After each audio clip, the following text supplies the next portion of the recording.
राधे कृष्ण। राधे कृष्ण। इस मानव जन्म का मुख्य लक्ष्य है आनंद की प्राप्ति अर्थात भगवान की प्राप्ति। इसके मुख्य 4 साधन हैं: कर्म, ज्ञान, योग तथा भक्ति। इसमें भक्ति सर्वप्रमुख है। भक्ति के लिए श्रीमद् भागवत पुराण सर्वप्रमुख साधन है। यह श्रीमद् भागवत सब पुराणों में श्रेष्ठ, सब पुराणों में गोप्य, सब पुराणों में मोक्षदायक और परम पवित्र ग्रंथ है। भगवान वेद व्यास जी ने संसार का कल्याण करने के लिए भगवत लीला में सर्व शांति निकेतन, सर्व पुरुषार्थ साधन, सर्व वेद तुल्य, सर्व मंगलमय, सर्वश्रेष्ठ यह श्रीमद् भागवत पुराण निर्माण किया है। जब महर्षि कृष्णदेवपायन दूसरे पुराण और महाभारत आदि इतिहास निर्माण करके किसी प्रकार अपने चित्त में शांति का संचार न कर सके, तब उन्होंने महर्षि नारद मुनि के उपदेशानुसार भगवद गुण गण प्रधान इस महापुराण का निर्माण करके अपने हृदय को संतुष्ट किया। श्रीमद् भागवत पुराण के महात्म्य के बारे में स्वयं ब्रह्मा जी कहते हैं कि हे वत्स मरीचि, वेद व्यास का निर्माण किया हुआ वेद के समान श्रीमद् भागवत नामक पुराण का विवरण कहता हूँ, वह सुनो। यह पाप नाशकारी श्रीमद् भागवत 18,000 श्लोकात्मक और 12 स्कंद युक्त कल्प वृक्ष रूप है। इसका फल अत्यंत अद्भुत और रसीला है। इस रस के पान करने से 4 प्रकार का स्वाद उत्पन्न होता है। प्रथम, यह फल वैकुंठ लोक में था। जब मैंने अधिक तप किया तब विष्णु भगवान ने प्रसन्न होकर वह फल मुझको दिया। मैंने नारद मुनि को दिया। नारद मुनि ने वह फल व्यास को दिया और व्यास जी ने वह फल अपने पुत्र सुखदेव को दिया। तब वह फल पृथ्वी पर आया। हे रस के जानने वालों रसिकों, तुम्हारे धन्य भाग हैं जो तुम लोगों के पान करने के लिए ऐसा अमृत रूप फल पृथ्वी पर प्राप्त हुआ। यही नहीं कि इस फल का रस इसी अवस्था में फलदायक है, किंतु यह रस जीवन मुक्ति अवस्था में भी पान करने योग्य है, त्यागने योग्य नहीं, क्योंकि इस रस के पान करने से जीवन मरण का संशय नहीं रहता। ऐसे अनुपम रस के पान करने की किसको अभिलाषा न होगी। ऐसा फल इसी देश में है और देशांतरों में ऐसे फल का मिलना महादुर्लभ है। इस फल के रसपान करने की आशा विदेशी जन भी करते हैं। फिर भला भारतवासी इस सुख राशि फल की सन्निकटता से कैसे त्याग सकते हैं। इस बात पर एक दृष्टांत है। एक समय इस देश का एक साधु किसी द्वीपांतर में गया था। वहाँ के देश अधिकारी ने पूछा कि भगवान, कोई ऐसा भी उपाय है कि जिसके द्वारा यह प्राणी अमर हो जाए और जीवन मरण से छूट जाए।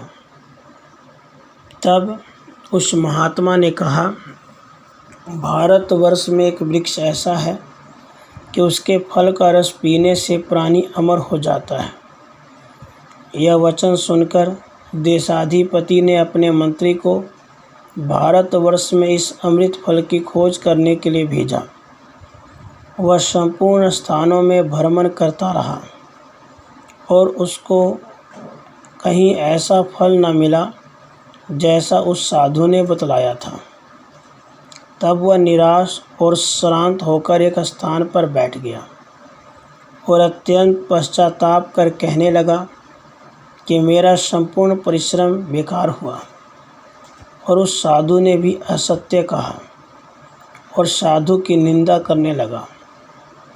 तब विष्णु भगवान ने समझा कि मेरे भक्त की निंदा होती है।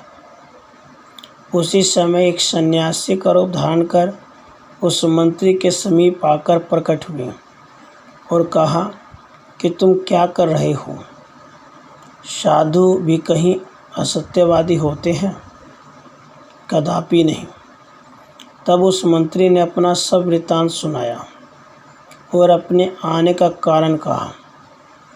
तब उस सन्यासी ने कहा कि तुम वृथा इतने दिनों तक नदी, वन, देश देशांतरों में और अचर सृष्टि में इस फल की खोज करते फिरे। यह फल चर सृष्टि में महात्मा पुरुषों के पास विद्यमान है। यह वेद रूप कल्प वृक्ष से उत्पन्न होकर सुख रूपी सुखदेव के मुख स्पर्श से अधिक ही सुधा रस पूर्ण हो गया है। इस फल का नाम श्रीमद् भागवत है। इसका रसपान करने से प्राणी को फिर मृत्यु का भय नहीं रहता। यह कहकर उस सन्यासी ने अनेक भक्ति ज्ञान के मार्गों से उसको उपदेश कर भगवत का तत्व प्रदान किया कि जिससे वह अपने आप को कृत्यमान निवृत्त हो अपने अधिकारी के पास लौटकर गया और उसको वह तत्व सुनाया कि जिससे उसके जन्म मरण की निवृत्ति हुई इत्यादि। और भी सत्संग इस प्रकार के अनेकों दृष्टांत हैं जिससे इस श्रीमद् भागवत के प्रताप से हजारों अमर हो गए, जिनका वर्णन करना बेहद विस्तार में चला जाएगा। इस ग्रंथ की महिमा को और कोई दूसरा ग्रंथ नहीं पा सकता। यह तो साक्षात विश्वरूप भगवान का अंग है। प्रथम स्कंद में सूत जी के साथ शौनक आदि ऋषियों का समागम, भगवान व्यासदेव जी का पवित्र चित्रण, पांडवों का परम पावन आख्यान, परीक्षित का वृत्तांत, यह कई विषय वर्णन किए गए हैं। द्वितीय स्कंद में राजा परीक्षित और श्री सुखदेव जी का संवाद, ब्रह्मा और नारद मुनि का संवाद, अवतारों की पृथक पृथक लीला और चरितामृत कथा, पुराणों के लक्षण, सृष्टि के समस्त कारणों का संभव होना, बुद्धिमान भगवान व्यासदेव जी ने यह संपूर्ण बातें द्वितीय स्कंद में वर्णन की है।